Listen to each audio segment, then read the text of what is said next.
Ladies and gentlemen, today it's really a big pleasure because I have Lou Carbone together with me. Hi, Lou. How are you? I'm great, Greg. How are you today? I am super thrilled because I have you on my podcast and I am looking really forward to listen to what you are going to explain to me and to my audience. And therefore, in advance, thank you very much for your time. Well, thank you very much. It's an honor to be with you and to share some thoughts with you on the world of experience management. Thank you very much. And for the few people that don't know you, could you please short introduce yourself? Uh, Lou Carbone, and I probably started writing articles and doing work in the area of customer experience management and actually thinking about creating experiences that were explicitly designed to create loyalty uh, through emotions and bonding customers to emotions. Prior to that, I was a newspaper reporter many years ago, and then I ended up working in advertising and marketing. One of my primary responsibilities was working with the Disney organization. And from that, went into becoming the vice president of marketing for one of our major car rental companies here in the United States, National Car Rental. In Europe, it was known as Eurocar. And from that, uh, began to become interested in the idea that the value that customers receive is the total experience, and that we would worry about products, features, benefits, service. But what we didn't worry about was how we caused customers to feel about themselves and the experience. And the whole idea of clues. So, wrote one of the first articles with a co author, Stephen Heckel, who at the time was the futurist at IBM at the Advanced Business Institute. And we wrote the first paper that talked about experience management back in the late 80s. And then from that, I wrote numerous academic articles and a book called Clued In, How to Bring Customers Back Again and Again. And currently run a company called Experience Engineering as the CEO and founder. And I'm also a professor of practice at Michigan State University in a master's program, which is the very first master's degree offered in customer experience management. And it is a master's degree in an MS, Master of Science, in customer experience management, and very thrilled to be part of that program. Incredible career and dear audience, you heard well. Late 80s, Lou Carbone already wrote about these topics. Yes, he's a founder of customer experience, one of the pioneers of this discipline, and everything we are discussing nowadays is also thanks to Lou. And I'm super thrilled to have you on this discussion and on this podcast. And we're going to discuss about simplification in total experience management in experience engineering. But before deep diving in this topic, Lou, could you please share with us which values drive your life? The values that are driving my life have been the fact that organizations and people, that organizations sometimes forget that customers are people. And the whole world that we live in is made up of experiences, good experiences, bad experiences, and that we can make a difference in the world by understanding that experiences are about how we cause people to feel about themselves. And organizations are so worried about how customers feel about the organization that they lose sight of how do we cause a customer to feel about themselves, which in turn is how they feel about the company. So it's my belief that the world of branding, which is how do you feel about a company, is in a massive need of transformation to how does my company cause customers to feel about themselves. Thank you, Lou. I really like that, and really this human centricity. And therefore, I'm super thrilled to kick off the discussion with you about simplification. How has the practice of experience management evolved over the years, particularly in terms of simplification for customer and employees? Yes, I believe that we are caught in a cycle that we're spinning our wheels by using old tools that came out of the industrial age and using those tools in the world of experience management. And I think it is extraordinarily simpler than what all of the consulting practices and all of the individuals have made it out to be. I think that it's as simple as understanding unconscious thought. What do people desire feeling in a particular experience? How do we create that experience and design it with clues that create that emotional connection? And then how do we determine whether we're making that emotional connection in what I call emotional congruency? So, what's happened is organizations took what were traditional surveys, and what we continue to do is fix broken things. And that is measuring what customers think about. What we have to do is learn and understand how customers think, design the experiences that way. It's the difference between, let's take a Ferrari, and what we're doing is inhaling the exhaust and trying to fix what comes out of the back of the engine, when we really need to be worrying about the engine and the fuel that we put into the engine. So, customer experience has been based on inhaling fumes and trying to correct things that are broken versus how do we design them properly to begin with so they run like a fine-tuned engine. And that is what becomes so critical, is that I think that that's a major shift that is required to move from what we would call current best practices to the next practices in the world of experience management, moving out of the industrial age, which is dealing with something doesn't function right, how do we fix it, to how do we design this experience, which is not a product, but it's multifaceted, it's multisensory. It has organic clues, it has mechanic clues, it has functional clues. How do we manage those clues in that experience? As you're speaking about clues, could you please explain what is that, and how can we understand what's behind that? So, what's behind it is we can only take in data and information as humans through our senses, what we see, hear, smell, taste, and touch. So, we take that information in, and then there are functional clues. So, let's take a hot cup of coffee, for example. If I order a hot cup of coffee, I want it to be hot. I want it to taste right. Those are what I would call functional clues.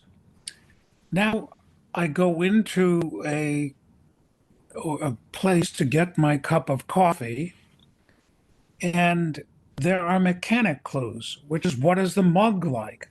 What does it smell like? What is there's nothing greater than the choreography around making espresso, the sounds, all of those things that come with it. Those are all what I would call mechanic clues. And then there are the humanic clues. How I present the cup of coffee to you, how I speak to you, my gestures.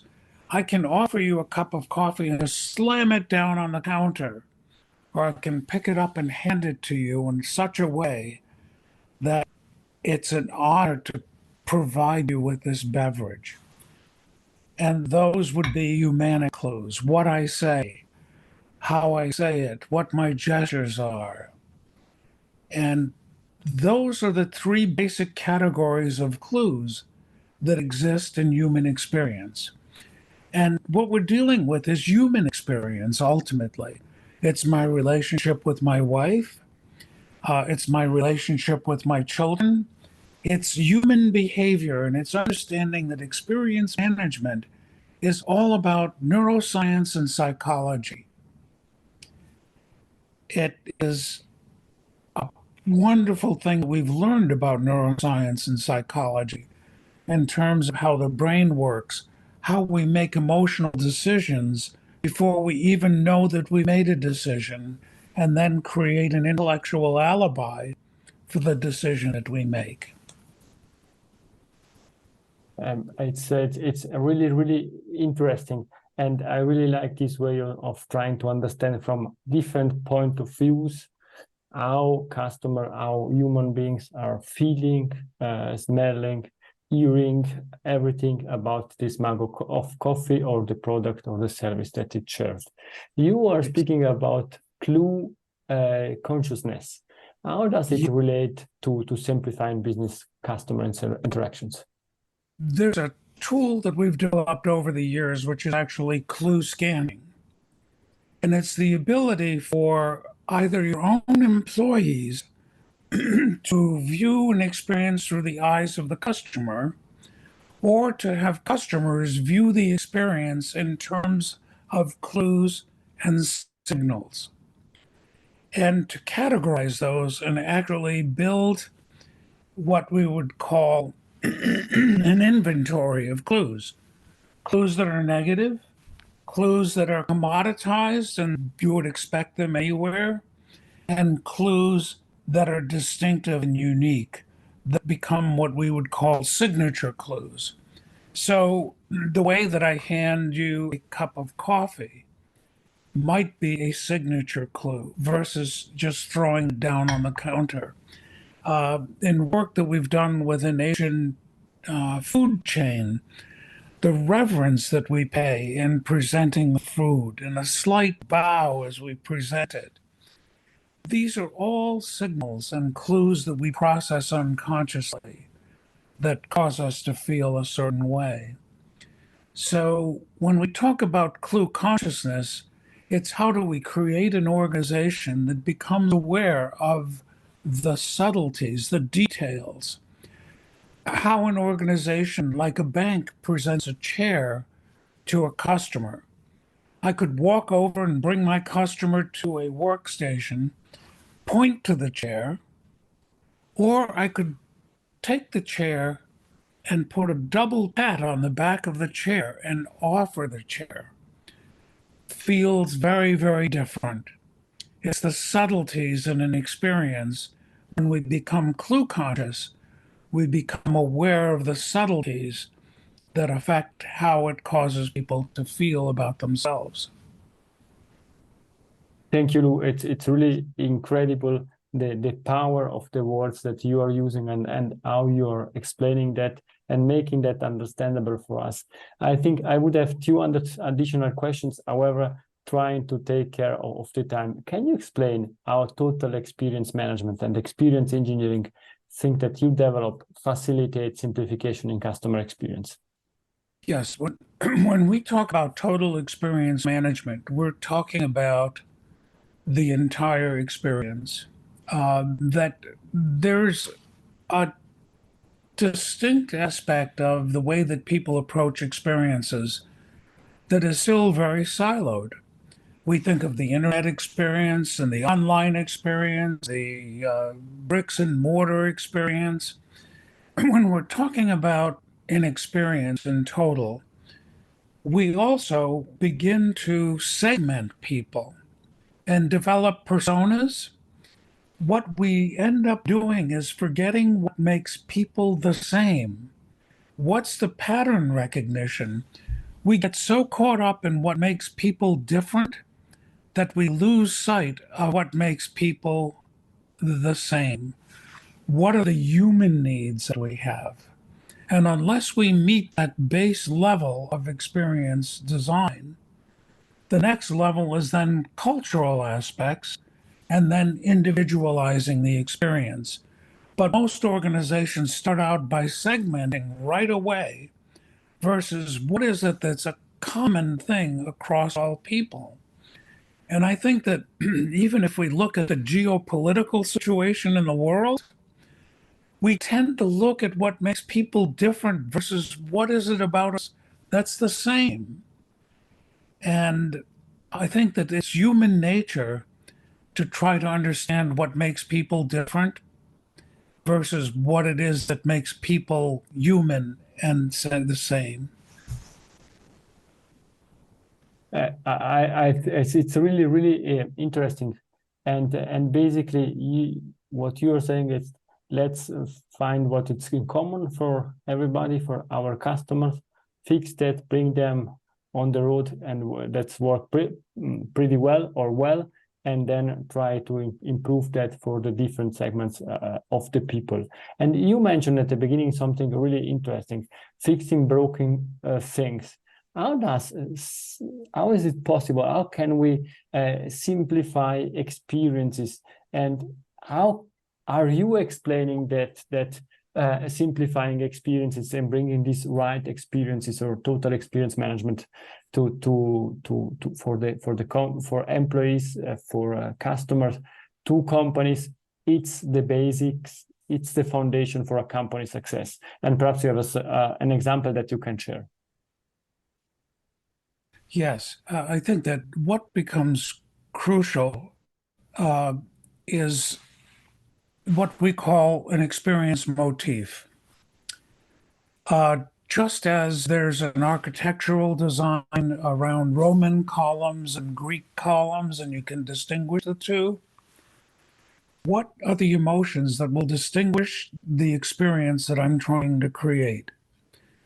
So often I'll hear people talk about an emotional need that customers have, which is to feel valued. And what we know is that unconsciously, feeling valued puts a price on who I am. Feeling significant is a human need. So if I love my wife, having her feel significant, what are the clues that cause her to feel significant? After a wonderful meal is prepared, acknowledgement, bringing her a gift of unexpected flowers. It's human experience that we're talking about. And when we think of those clues and those signals and how we want to create that emotional connection, it becomes very easy to concentrate on the fuel going in versus the exhaust. Otherwise, if I'm oblivious and I start to fix the process and the process is coming home for a dinner versus acknowledging the fact that this is a wonderful dinner, that my pasta carbonara was extraordinary. If I can't praise my wife and discuss the beauty of what she's presented, I'm not creating a relationship. So what we're talking about is literally building emotional relationships with customers by understanding how they want to feel and how we create that emotional connection through the details, through subtleties in an experience. And what we see people doing is basically fixing processes versus designing by the heart versus by the process. This is something like a tweetable moment, designing by art and not by processes. You are in the experience management since a lot of years, and you wrote the first articles in the 80s. What advice would you give to CX leader about implementing simplification in their experience management strategies? Yeah, I think that I would recommend that everyone takes a step back and examines what they're doing. And are we overcomplicating and overspending on things that we've always done before, expecting a different result? We need to step back and understand that we've moved out of the industrial age and that we're in the age of experience where neuroscience, psychology, and design are fused to create emotional bonds with our customers. And I believe that most CX people, what we fall into is the trap of doing what everyone else has done forever and expecting different results. And the other thing is if we don't think about it differently, we will end up with the homogeneity of experience. That if everyone is doing the same thing, looking at the same data, looking and reading the exhaust with surveys and tools that just look at the exhaust and say, there's this part of carbon, this part of carbon monoxide, 3 parts of this, 4 parts of that, and let's try to fix it. What we are doing is literally doing what we've always done. And that's very different than what the world of experience management is about. It's about emotional connection. It's about how we build that emotional connection as well as the process. And what we do is we build a process and then try to add emotion. What we have to do is start with the heart and work backwards. And the heart begins in our unconscious mind. And we deal a lot with understanding unconscious frameworks that people have. So that when we think of a hotel room, the unconscious framework is that of a container. A container represents safety, and our home is a container. So there are certain basic frameworks that unconsciously we look at the world through.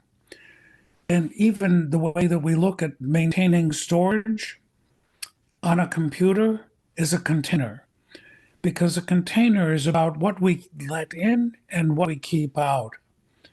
So this idea of a container, when we think of the earth, we think of the earth as having the sky, which is infinite, but we think of it as a container.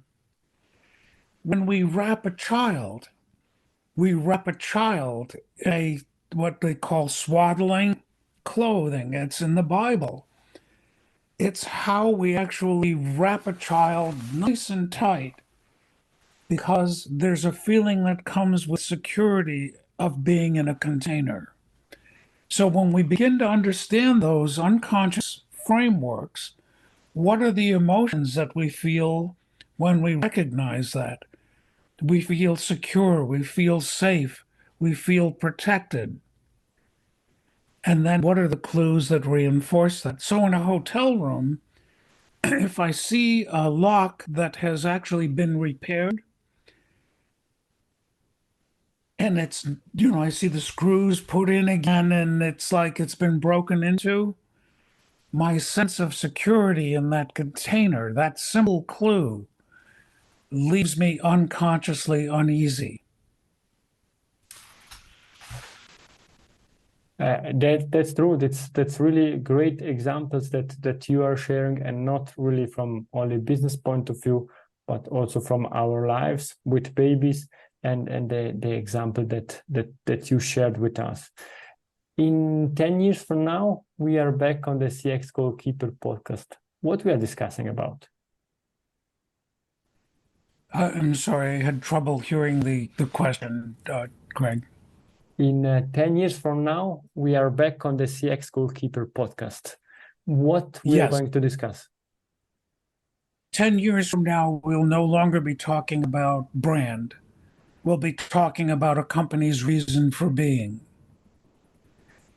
10 years from now, we will no longer be talking about customer centricity. We'll be talking about being customer driven. 10 years from now, we'll be talking about emotional congruency versus simple survey tools and metrics. In fact, NPS will be replaced probably by what we call emotional congruency, because what we're trying to get at with NPS is how emotionally bonded are you to the experience?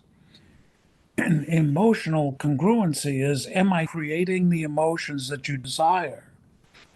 And then I'll be willing to talk to someone else about it. It's the cause versus the effect. How do we begin to work with the cause of what leads Net Promoter versus would you recommend me? How do we create that bond and measure that bond versus again, it's the fumes from the experience versus the actual experience creating that bond. If I create the bond, I'll get the fume, which is basically a referral or a reason for repeating the business.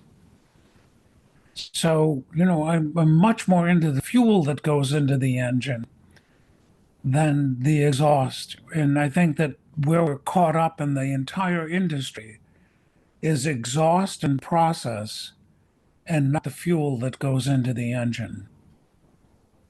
Thank you very much, Lou. I would have hundreds of additional questions, but ensuring to keep the time that we agreed, the last two questions for you. What's the best way to contact you? At L Carbone at expeng.com. That is the business number or business email, or at the university, which is Carbon, very simple to remember, like carbonara, Carbon 26 at msu.edu. Thank you very much. And I will share all the contact details also in the show notes for the audience to make it easy to contact you. Now we are coming to the last questions.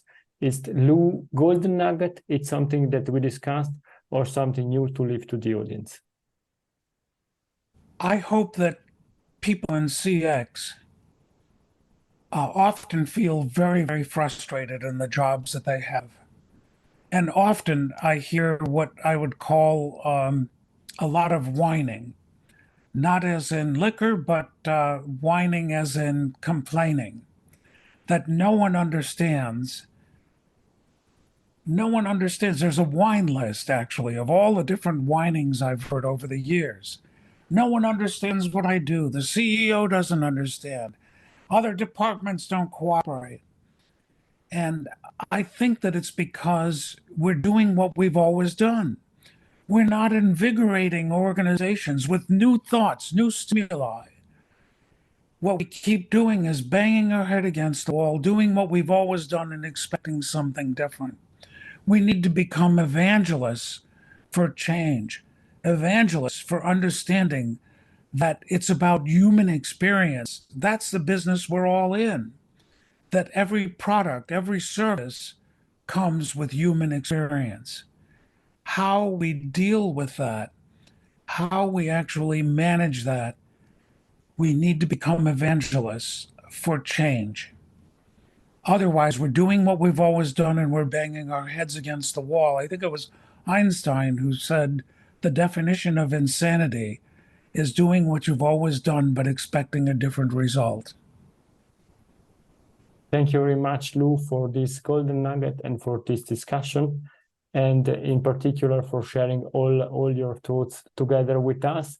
And to the audience, you will find all the information, also the books and some articles from Lou in the show notes. Lou, please stay with me. To the audience, it's everything for today. I hope that you enjoyed this discussion as much as I did. It was incredible to have the opportunity to speak with Lou Carbone. Thank you very much, and bye-bye. Thank you. If you enjoyed this episode, please share the word of mouth. subscribe it, share it. Until the next episode, please don't forget, we are not in a B2B or B2C business, we are in a human-to-human environment. Thank you!